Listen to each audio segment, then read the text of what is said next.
Imagine this: a time when humanity's ambitions for the stars were more fantasy than reality.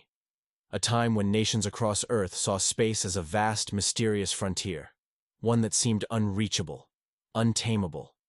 Until one day, it wasn't. Fast forward to today, and Earth stands at the forefront of space power, shaping the future of interplanetary defense and exploration. But how did we get here? How did Earth, a small blue planet on the edge of a vast and seemingly infinite universe, become the most feared military power in space? The journey of humanity's rise to power in space was not a smooth one. It didn't begin with grand declarations of war or space fleets ready to conquer the stars. No, Earth's ascension to its current position started quietly, with the unlikely spark of scientific curiosity and a drive to explore the unknown. Yet over time, these early efforts transformed into something far more significant: a formidable military presence that spans the vast reaches of space. In the early days of space exploration, the United States and the Soviet Union were the primary players, locked in the Cold War space race. Their ambitions weren't initially about military dominance in space. It was about showcasing technological prowess and achieving national prestige. The Soviet Union's launch of Sputnik 1 in 1957, the first artificial satellite, shocked the world. It was a moment that shifted the global balance, with humanity now aware that the Cold War rivalry had extended beyond Earth's atmosphere. The race to the moon followed, and soon space became the ultimate frontier of power, not just exploration. But this wasn't just about scientific achievement anymore. Both superpowers were also looking for ways to leverage space for military advantages. The launch of reconnaissance satellites, the development of anti-satellite weapons, and the increasing militarization of space began in the shadows. It was clear: space, once a realm of exploration, was evolving into a battleground of technological superiority. The United States, with its vast resources and innovative prowess, soon took the lead in space technology. By the 1980s, the U.S.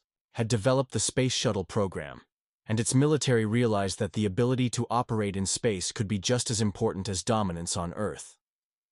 This led to the creation of the U.S. Space Command in 1985, a military branch specifically tasked with organizing the country's defense and offensive capabilities in space. The message was clear: space was no longer a peaceful domain. It was a critical battlefield where national security could be won or lost. However, it wasn't just the U.S. that understood the power of space.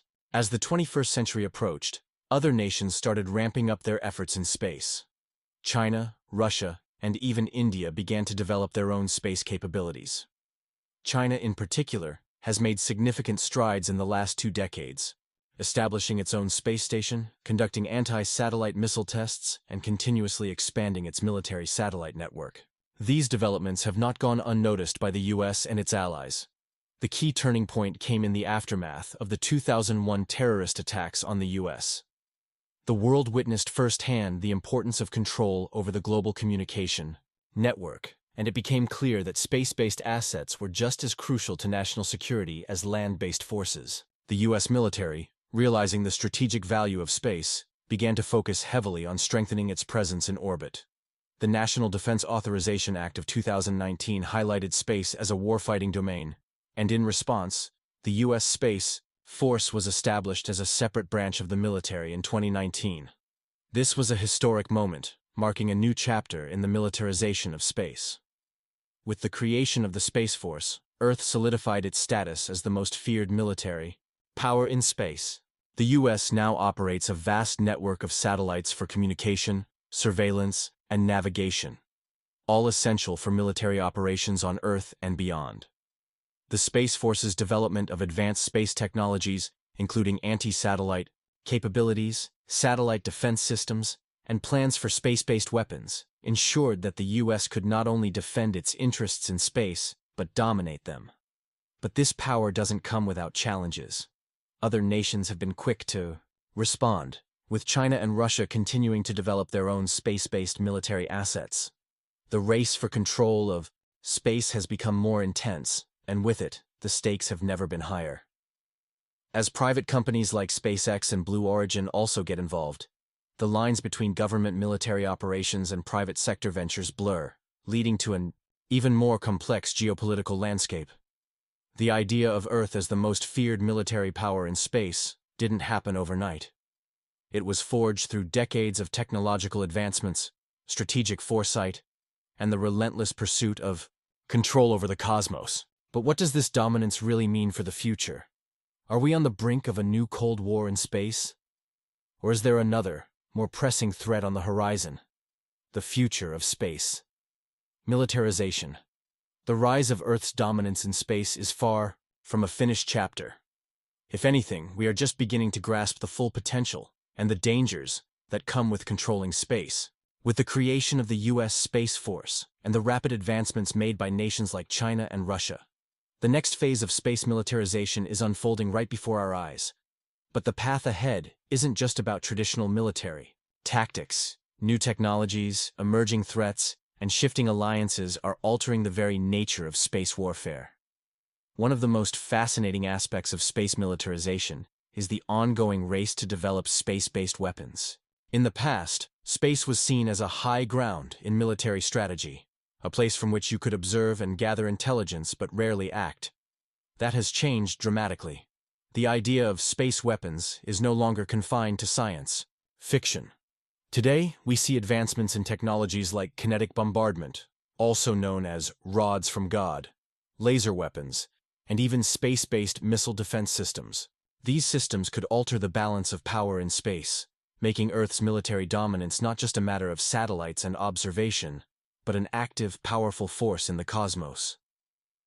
Kinetic bombardment, for example, would allow weapons to be dropped from space, utilizing nothing but gravity and speed to strike targets on Earth with incredible force. The potential for such weapons is vast, offering a new way to disable enemy satellites or military installations without relying on traditional ballistic missiles.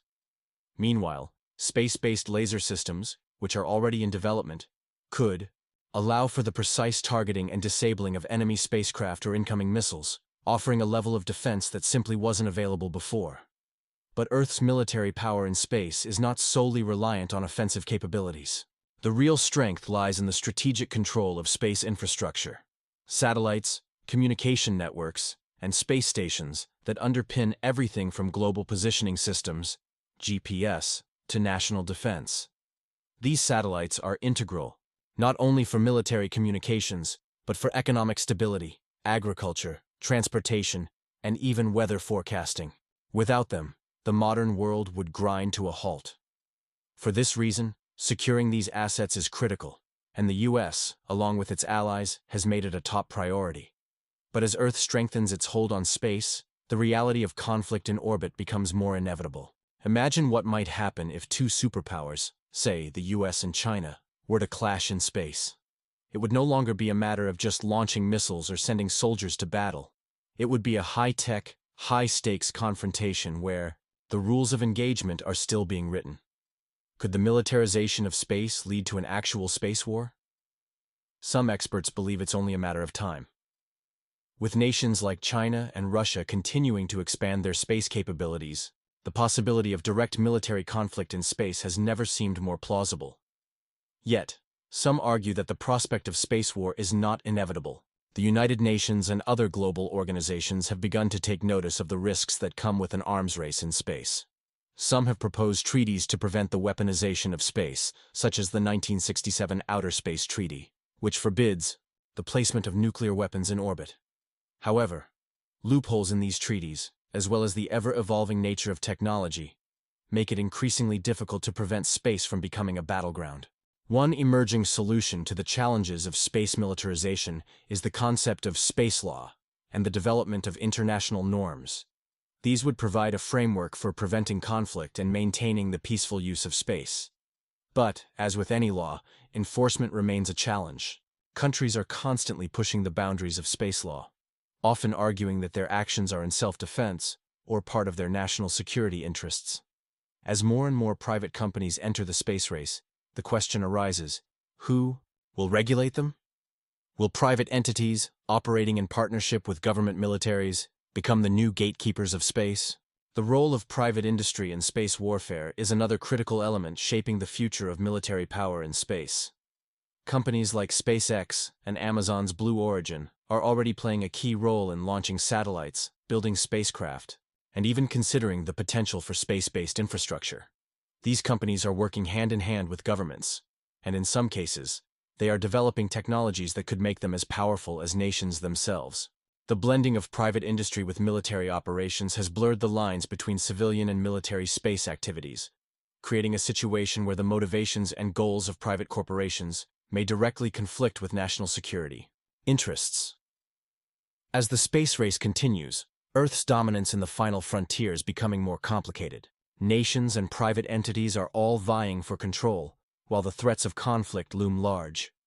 The once serene, peaceful void of space is quickly becoming an arena of fierce competition, where technological supremacy and military power will define the future.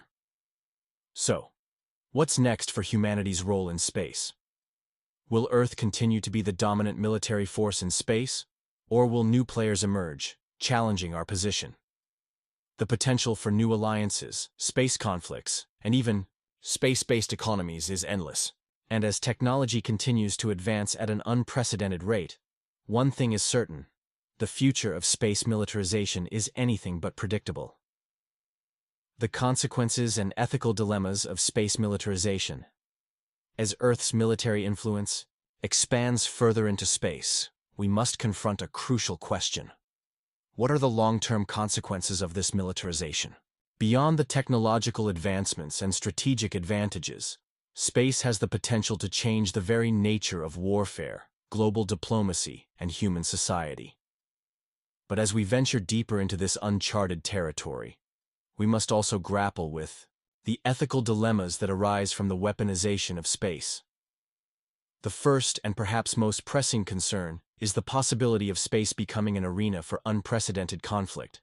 We are already witnessing an increasing reliance on space-based systems for critical military and civilian functions.